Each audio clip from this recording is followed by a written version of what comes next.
Bonjour à toutes. La méditation d'aujourd'hui se trouve dans le livre des Actes des Apôtres au chapitre 20, du verset 26 au verset 32. Paul est en train de continuer son voyage missionnaire. Ici, il a comme objectif, il veut se rendre à Jérusalem au moins pour fêter la fête de la Pentecôte. Il veut que la fête de la Pentecôte le trouve là-bas. Et donc, il fait plusieurs villes en train d'avancer vers Jérusalem. Et parlant d'Éphèse, la Bible dit qu'il n'a pas voulu s'arrêter à Éphèse pour éviter d'être retenu et donc de trop s'attarder. Et il a quand même profité, il a demandé à ce que les responsables de l'église d'Éphèse viennent le rejoindre dans la ville où il était, c'est-à-dire à Milet, pour qu'il puisse leur parler. Et donc, il leur a parlé, premièrement en leur rappelant le travail qu'il a effectué parmi eux, les enseignements qu'il leur avait donnés et même les difficultés, les souffrances, les complots, les persécutions, les différentes souffrances qu'il a connues pendant qu'il faisait le travail au milieu d'eux. Alors, il leur rappelle également qu'il leur a donné tout l'enseignement, tout le message concernant Christ sans rien garder. Un peu pour dire qu'il a pris le temps de leur enseigner qui était Christ, quelle a été son œuvre. C'est que Christ était vraiment si vous lisez l'épître aux Éphésiens, vous entendez ce que Paul leur dit. Que Christ est celui le seul par qui nous sommes sauvés. Il est celui qui a concrétisé le plan de Dieu, le plan du salut de Dieu pour les hommes.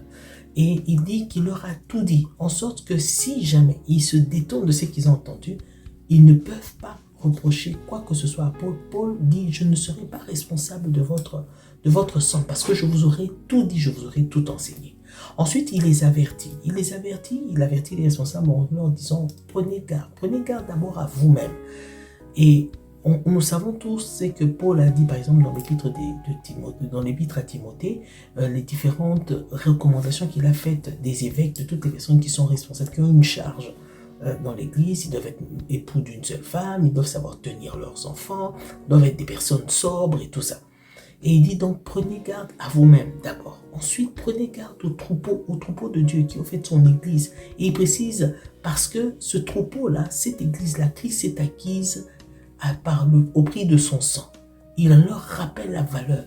Et donc ici, j'attire l'attention sur toutes les personnes qui ont des responsabilités, sur des églises, sur des groupes de personnes. Au nom du Seigneur, faites très attention parce que nous répondrons devant le Seigneur de la manière dont nous aurons soigné, de la manière dont nous aurons entretenu ce troupeau qui est si cher au Seigneur.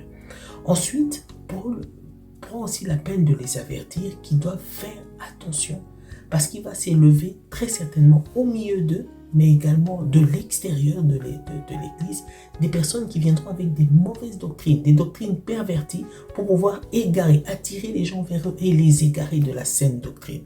Il dit donc de faire très attention. Il les rassure en disant, je sais que Dieu est puissant et qu'il a le pouvoir de vous garder, de vous édifier, de vous aider.